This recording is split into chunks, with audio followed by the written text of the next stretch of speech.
stereotypically annoying. Kartik Aaryan के पीछे पूरा का पूरा बॉलीवुड पड़ गया है और अगेंस्ट उनके चल रहा है एक फेक पीआर, और इस बात को सपोर्ट कर रहे हैं सुनील शेट्टी। सुनील शेट्टी ने एक पोस्ट लाइक करा है जिसमें एक क्रिएटर है, वो बोल रहे हैं कि जैसे बॉलीवुड ट्रीट कर रहा है कार्तिक आर्यन को, वैसे ही उनका हाल एसएसआर वाला ना हो जाए। और ये जो कंट्रोवर्सी है, ये जो टॉपिक है कि क्या कार्तिक आर्यन के पीछे पड़ा है बॉलीवुड, क्या कार्तिक आर्यन को जबरदस्ती ऐसी पिक्चरें करने को मिल रही हैं जिससे उनकी बेइज्जती हो, क्या कुछ डायरेक्टर्स फिल्म मेकर्स जो है उनको ऐसे रोल करवा रहे हैं, ऐसे गाना गवा रहे हैं या फिर ऐसे रीमेक्स में परफॉर्म कर रहे हैं जिससे वो ट्रोल ही हो। नहीं, अभी करण जौहर की एक फिल्म के अंदर कार्तिक आर्यन नजर आए, तू मेरा मैं तेरी मैं तेरा तू मेरी, और वो फिल्म किस हिसाब से बॉक्स ऑफिस पर धड़ाम से गिर गई है ये तो सबको नजर आ ही रहा होगा। और वो इसलिए भी क्योंकि आप भी नहीं गए थे ना देखने, सच्ची बता दो। बिल्कुल, पर एक ऐसी रील है और बहुत सारी एक्चुअली ऐसी रील्स हैं जिसमें लोग बोल रहे हैं कि करण जौहर ने ये पिक्चर इसलिए बनाई है ताकि कार्तिक आर्यन का डाउनफॉल हो, ताकि वो ट्रोल हो, पर ये वो प्रूव नहीं कर पा रहे। तो ऐसी जो रील्स जब सर्कुलेट करती हैं तो आपको लगता है क्या ये सच हो सकता है? एग्जैक्टली, क्योंकि इतने सारे जगह पर बातें हो रही हैं। बहुत जगह तो मैंने ये भी देखा कि कार्तिक आर्यन के अगेंस्ट बहुत सारे रील्स और ट्रोल्स और मीम्स बन रहे हैं, वेयरएज जो फीमेल लीड हैं इसके अंदर अनन्या पांडे, उनको लेकर बहुत ही साफ सुथरे चीज़ें और रिएक्शंस चल रहे हैं, जिसके अंदर कहा गया है कि अगर ये फिल्म थोड़ी बहुत किसी ने बचाई है तो वो है Ananya Pandey, but I highly doubt that. पर ये जरूर देखिए, रिलीज से पहले ये थी अनन्या और कार्तिक की पिक्चर, और जैसे ही पिक्चर फ्लॉप हो गई ये हो गई कार्तिक आर्यन की पिक्चर है। और ऐसे कुछ कुछ तरीकों से हो सकता है कि कार्तिक आर्यन को थोड़ा सा कॉर्नर फील कराया जा रहा हो, पर ये बात कि ये करण जौहर ने पिक्चर बनाई है ताकि उनकी बेइज्जती हो, ये मैं अग्री नहीं करती। मुझे लगता है करण जौहर का फिल्म मेकिंग स्टैंडर्ड ही है, उनको लगा होगा उन्होंने बहुत अच्छी पिक्चर बनाई है। एग्जैक्टली, मतलब मुझे ऐसा लगा, पहले तो मैं भी ऐसे बोल रही थी कि जिस हिसाब से सारी चीज़ें रखी हैं और वो मेलेडी चला दिया है या फिर बीच में जो स्टोरी भी रखी है और जिस तरीके से उनसे एक्टिंग करवा रहे हैं, तो शायद ही करण जौहर ने कोई बदला निकाला है। वो दोस्ताना 2 वाला जो उनके बीच में चला था मसला, उसको यहाँ पर पूरा कर लिया है उन्होंने। बट अगेंस्ट यार ये जो चीज़ें तुम बोल रही हो कि ऐसी फिल्में मिल रही हैं, कराई जा रही हैं, कोई उनसे ज़बरदस्ती गन पॉइंट पे तो साइन नहीं करा रहा होगा, आई एम श्योर। और I hope yes we hope, but ये जो फिल्म कर रहे हैं ऑब्वियसली उनकी भी मर्जी होगी। और बहुत बार तो ऐसा हुआ था, अगर ये बीच में चंदू चैंपियन नहीं आती या 1-2 फिल्में नहीं आती तो उनका तो एक स्टीरियोटाइप बन ही गया था कि ये पंचनामा टाइप्स और ये सोनू की टीटू टाइप ही फिल्में कर रहे हैं। फिर बीच में इन्हें थोड़ा बहुत भूल भुलैया से चेंज किया, then Chandu champion helped him. पर मुझे ऐसा लगता है कि यार बहुत ही सिमिलर चीजें चल रही हैं इनके साथ। बिल्कुल सिमिलर चीजें चल रही हैं, और कहीं ना कहीं अगर आप देखें, अगर कार्तिक आर्यन के साथ सच में कुछ ऐसा हो रहा है, इनकी एक भी हिट पिक्चर देना मुझे लगता है बहुत बड़ा अचीवमेंट होगा। क्योंकि अगर मैं इमेजिन करूँ कि मैं कार्तिक आर्यन हूँ और मेरे पीछे पूरा बॉलीवुड पड़ा है और फिर मैं एक भूल भुलैया जैसी पिक्चर करती हूँ जिससे सिंघम अगेन जो है वो पीछे रह जाती है और मेरी पिक्चर आगे निकल जाती है, तो मतलब ये जो ईगो बूस्ट है ये तो सॉलिड है। उनका ईगो बूस्ट हुआ जरूर, आई एम श्योर, लेकिन बहुत सारे लोगों के ईगो को बहुत ज्यादा चोट लगी होगी। तो यू नेवर नो, क्योंकि जिन बड़े लोगों की ईगो को चोट लगी होगी वो थोड़े बहुत बड़े नहीं, काफी ज्यादा बड़े हैं। और वो एक इंसान की पिक्चर नहीं थी, उसके अंदर काफी ज्यादा बड़े नाम एसोसिएटेड थे, और उन सब को पीछे कर देना और कार्तिक आर्यन उनसे बाजी मार ले जाना। नॉट जस्ट दिस, ये तो अभी हुआ है, भूल भुलैया 2 जब आई ही थी तो सबसे बड़ा, और 2 बार वो अक्षय कुमार को से पंगा ले चुके हैं। पहली चीज कि जब भूल भुलैया 2 कार्तिक आर्यन को मिल गई, और कोविड के बाद वो पहली ऐसी फिल्म थी बॉलीवुड की जिसने वापस से जो थिएटर्स की ऑडियंस को, मतलब थिएटर्स को रिवाइव कर दिया, जहाँ पे ऑडियंस पहुँचने लगी थिएटर तक। तो मुझे ऐसा लगता है कि पहला चीज़ सभी को लगा था कि भाई रिप्लेस, और हम भी, इनफैक्ट मैं भी उसमें हूँ, मैं तो आई तो अग्री कि मुझे भी ऐसा लगा था कि यार अक्षय कुमार को रिप्लेस, मुझे नहीं लगता ये फिल्म चलेगी भी, बट बिल्कुल उन्होंने चला दी, बिल्कुल चला दी। पर एक पीआर नाम का एक शब्द है जो बहुत ही इंडस्ट्री में आजकल वायरल है कि कुछ भी अच्छा हो रहा है तो पीआर है, कुछ भी बहुत बुरा हो रहा है तो पीआर है। अभी हमने तारा सुतारिया का भी देखा कि भाई पीआर से उनके खिलाफ लोग खबरें चलाने जाते हैं, रील्स चलाने जाते हैं। तो देखिए पीआर बहुत इंपॉर्टेंट होता है, और लोग बोलते हैं कि कार्तिक आर्यन का जो पीआर है वो बहुत स्ट्रॉन्ग है। अनडाउटेडली, मतलब मैंने तो ये बिल्कुल अपनी आंखों से देखा है। जब भी कोई ऐसा पोस्ट होता है या फिर कोई उनकी फिल्म आने वाली होती है, तो जैसे ही उनकी फिल्म का ट्रेलर आया, मैंने एक्चुअली कमेंट सेक्शन देखा और you won't believe what I saw. जितने भी उसके अंदर कमेंट्स थे, सब ज्यादातर मेजॉरिटी में एक अकाउंट से कम 10-20 कमेंट्स थे स्पैम, जो स्पैमिंग की जा रही थी, और वो वही fan pages back to back. Normal जो ऑडियंस होती है वो बहुत कम थे, लेकिन फैन पेजेस जितने भी थे, और ये जो फोर्स्ड पीआर या पेड पीआर कहते हैं, उसके स्पैम हुए थे सारे जो कमेंट्स वगैरह थे। तो वो देखकर मुझे बहुत ऐसा लगा। बिल्कुल, और आजकल कुछ भी रिलीज होता है तो उसके इंस्टेंटली उसके नीचे ऐसे 100 कमेंट्स होते हैं बोलते हुए कि यार बिग फैन, इस बंदे के बिना ये पिक्चर बन नहीं पाती, इस बंदे के बिना ये गाना नहीं बन पाता। तो ये पीआर तो स्ट्रांग है ही।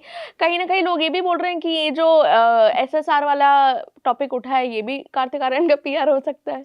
और मैंने तो ये भी सुना है कि जो अनन्या पांडे वाली बात है कि इनके बीच में मसला चल रहा है, जो कि दिख भी रहा था इनकी केमिस्ट्री में, लेकिन करण जौहर ने इन दोनों के साथ में एक वीडियो बनाया और वो समझ नहीं आ रहा था। उसको देखकर एक्चुअली मैंने तुमसे कहा भी था, एक वीडियो सोशल मीडिया पर अपने इंस्टाग्राम अकाउंट पर करण जौहर ने डाला। वो इंटेंट तो था शायद कि फिल्म को प्रमोट कर रहे हैं, पर जिस तरह की बातें, जिस तरह का ऑकवर्डनेस थी कार्तिक आर्यन और अनन्या पांडे के बीच में, और जो कॉन्वर्जेशन ट्राई कर रहे थे, फोर्स कर रहे थे करण जौहर, वो बहुत ही ऑकवर्ड लग रही थी। मुझे लग रहा था कि ये अपने हीरो हीरोइन को प्रमोट कर रहे हैं या उनकी मजाक बनवा रहे हैं। बिल्कुल, तो ये जो करण जौहर करते हैं प्रमोशन अपनी पिक्चरों का, तो मुझे लगता है वो तो थोड़ा सा ही कभी कभी बैकफायर कर जाता है, और ऑलमोस्ट ऑलवेज ही बैकफायर करता है एक्चुअली।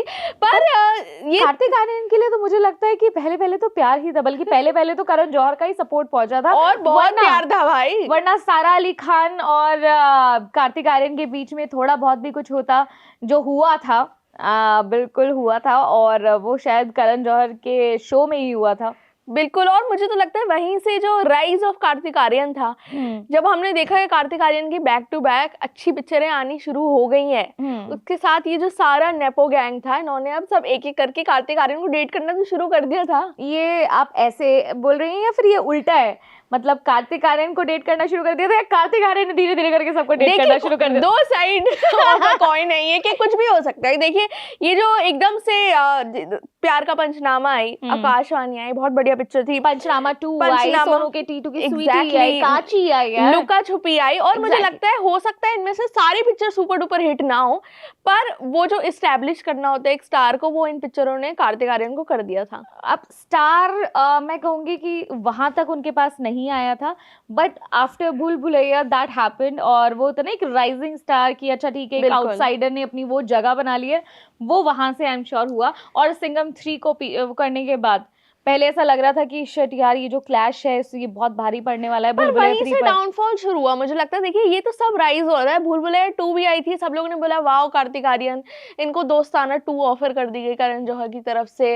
सैफ अली खान और सारा अली खान के कॉफी विद करण एपिसोड में बोल रहे हैं कि भाई मुझे कार्तिक आर्यन को डेट करना है। तो ये सब तो अच्छी बातें हो रही थी जब तक आपने किसी बड़ी स्टार की पिक्चर के साथ क्लैश नहीं किया था। तो वहां से दिक्कतें शुरू हुई। बट चंदू चैंपियन जो उन्होंने कबीर खान के साथ बनाई थी, मुझे वो फिल्म बहुत पसंद आई थी, एंड स्पेशली कार्तिक आर्यन का काम भी मुझे बहुत अच्छा लगा था। उन्होंने बहुत मेहनत भी की थी अनडाउटेडली। बिल्कुल, और ये वो पिक्चर थी जब लोग उन्हें टाइपकास्ट कर रहे थे कि नहीं ये तो ऐसी लवरंजन टाइप पिक्चरें बनाता है, कि लड़कियां को ऐसे हेटरेड वाली पिक्चरें बनाता है। वहां इन्होंने एक चंदू चैंपियन बनाई, और फिर लोगों ने बोला नहीं भाई एक्टर भी अच्छा है, पिक्चर भी अच्छी बनाई है। बीच बीच में पता है मुझे क्या लगता है कि एक टाइम 2-3 पिक्चर जो है वो अच्छी करते हैं कार्तिक आर्यन, फिर बीच में एक शहजादा टाइप कर देते हैं फिर उसके बाद में चंदू चैंपियन जैसी अच्छी फिल्म करते हैं, फिर तू मेरा मैं तेरी वाले साइन कर देते हैं। तो वो जो ऐसे वाला स्लोप चल रहा है, वो मुझे लगता है इनकी खुद की भी फिल्म चॉइसेस है। अदरवाइज ऐसा नहीं है कि पोटेंशियल नहीं है, ऐसा नहीं है कि डजंट नो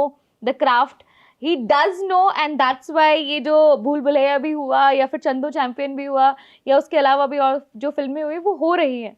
बट ये तो बीच बीच में इधर उधर निकल रहे हैं, वो थोड़ा सा मुझे लगता है कि चॉइस ऑफ फिल्म। बिल्कुल। और आज तक का कोई और एक्टर होता है, जैसे शाहिद कपूर के साथ भी अगर पद्मावत के सेट पे कुछ गलत हुआ तो उन्होंने बोला कि I was made to feel less of a star. आज तक हमने कार्तिक आर्यन से ये नहीं सुना कि दोस्ताना 2 में हुआ क्या भाई, क्यों छोड़ दी, क्यों उनको हटा दिया गया या छोड़ दी गई, क्यों नहीं बन रही दोस्ताना 2 वापस में वो भी तो हो गया ना, फिर गठबंधन भी तो हो गया। बिल्कुल। पर ये तो मतलब यार अगर किसी स्टार के साथ बुरा हो रहा है वो चुप रहे तो ये तो बहुत बड़ी बात होती है, मुझे लगता है। यार ये किससे पंगा ले रहे हो और किस टाइम पर क्या बोलना चाहिए, क्या सही है, वो भी तो आपको इंडस्ट्री में रह के सोचना होता है। बट तू मेरा मैं तेरी, मैं तेरा तू मेरी से के ऐसे बहुत बुरी तरीके से पिटने के बाद एक चीज तो हो गई है कि जो धर्मा की और 2 बाकी फिल्में मिलने वाली थी वो तो शेल्फ हो गए हैं फॉर इनडेफिनिट टाइम। तो अभी जो वो 3 फिल्में थी उनमें से अभी सिर्फ जो नागजिला है उस पर काम हो रहा है, अदरवाइज जो और बाकी की 2 फिल्में हैं वो टाटा बाय बाय। बिल्कुल। और अब बात कर लेते हैं कि कहीं ना कहीं लोग ये भी बोल रहे हैं कि हो सकता है अब जो है कार्तिक आर्यन का थोड़ा सा डाउनफॉल चालू हो गया हो, क्योंकि तू मेरी मैं तेरा आया हम मान लेते हैं यार वन ऑफ पिक्चर है कि हो सकता है ऐसा हुआ। पर इससे पहले जब सैयारा रिलीज हुई सब लोग बोल रहे हैं कि अब कार्तिक आर्यन के साथ बहुत बुरा हो गया ये कार्तिक आर्यन के साथ, क्योंकि आशिकी 3 पहले बोला जा रहा था कि जो अनुराग बासु जो फिल्म बना रहे हैं वो आशिकी 3 है, जबकि नाम में ही बहुत बार इधर उधर रहा, वो आशिकी 3 तो नाम डेफिनेटली नहीं दे रहे हैं। बट जो स्टोरी है कहीं ना कहीं तक, क्योंकि तुम देख रही हो अनुराग बासु उधर फिल्म बना रहे हैं, मोहित सूरी इधर आ गए हैं, वायरफ ने ले लिए, तो बहुत ही खिचड़ी चल रही थी। लेकिन वहां पर उनकी शूटिंग स्टार्ट हो गई और जो वो वीडियोस वगैरह हैं सेट से वो सब रिलीज हो रही थी बिल्कुल बाहर पर ऑल्दो वो मुझे लगा था कि हो सकता है वो अच्छे उसके लिए स्टार्ट करी होगी यार, अच्छा प्रमोशन हो रहा हो, लोग बात कर रहे हैं कि श्रीलीला और कार्तिक आर्यन की पिक्चर आ रही, पर क्योंकि वो इतनी ज्यादा हो गई लोगों ने ट्रोल करने लगे भाई पूरी पिक्चर पे ऐप वीडियोस में दिखा दोगे।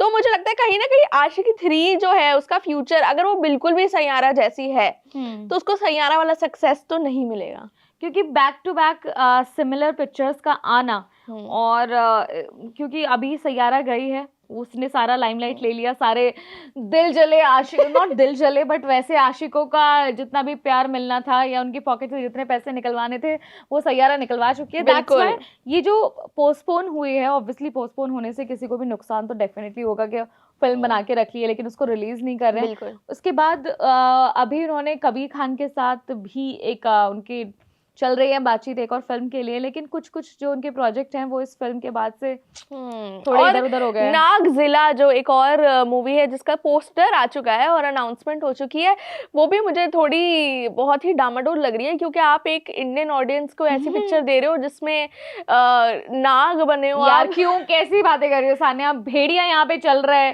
पर भेड़िया सरकटा चल रहा है, पर भेड़िया का कॉन्सेप्ट फिर भी थोड़ा अलग था। उन्होंने भेड़िया मार्केट जरूर करा होगा पर उसमें आपको आयुष्मान खुराना जो है भेड़िया बने हुए पोस्टर में नहीं दिख रहे थे। धवन तो बने थे, बिल्कुल क्यों नहीं बने हैं, और प्रॉपर बने हैं भेड़िया में, और यहाँ पर मतलब वो बन चुके हैं आयुष्मान खुराना वैम्पायर बन चुके हैं। पर अगर आप ये वाली पोस्टर देखें, जब ये आया भी था नागजिला का पोस्टर तो लोगों ने बोला था कि ये फोटो तो कार्तिक आर्यन ने इंस्टाग्राम पे डाल रखी थी, उसी को एडिट करके उसमें एक नाग डाल दिया है बस और पोस्टर में अनाउंसमेंट कर दिया। तो देखिए मेरे हिसाब से तो नागजिला का फ्यूचर जो है मुझे थोड़ा सा टफ लग रहा है, और आशिकी 3 का हाल तो आपको पता ही है। पर क्या होगा अब यार कार्तिक आर्यन का? Good question, your question hurt not me but Kartik Aaryan पर अभी जो भी होगा आई एम श्योर अच्छा ही हो, और जो लोगों के मन में डाउट्स हैं कि कहीं कॉर्नर ना कर दे बॉलीवुड ने, कहीं इंडस्ट्री के जो ये फेक पीआर और जो फोर्स्ड पीआर और ये सारी चीज़ें चल रही हैं वो गलत हो, और आई एम श्योर उनको इतना अफेक्ट ना करे, वो अपनी मेंटल हेल्थ का ध्यान रखें। एंड ठीक है, आई फिल्म खराब हुई, नेक्स्ट फिल्म में अच्छा कर दे, हम तो यही प्रे कर सकते हैं। बिल्कुल, अगर आप बॉलीवुड के सबसे बड़े नेपो गैंग से पंगा ले रहे हो तो यार मुश्किलें तो थोड़ी आएंगी आपके सामने, पर आपकी जो कोर लॉयल ऑडियंस है वो आपको जरूर सपोर्ट करती रहेगी, और मुझे लगता है कार्तिक आर्यन ने काफी कुछ अचीव करा है यार। ऑब्वियसली मतलब तुम देख रहे हो कि भूल भुलैया 2 की सक्सेस के बाद कैसे उन्होंने बढ़िया सी गाड़ी दी थी भूषण कुमार ने। बिल्कुल, तो हम होप करते हैं कि ऐसी गाड़ियां जो है कार्तिक आर्यन को मिलती रहे। आप लोगों को क्या लगता है, क्या कार्तिक आर्यन के साथ गलत हो रहा है? क्या बॉलीवुड सच में उनके पीछे पड़ा हुआ है, या फिर ये पीआर है कार्तिक की या बॉलीवुड वालों की? ये आप हमें कॉमेंट सेक्शन में बताइए, और हम आपसे मिलेंगे अगली वीडियो में। मेरा नाम है सान्या और मेरा नाम है साक्षी, आप देख रहे हैं स्विच।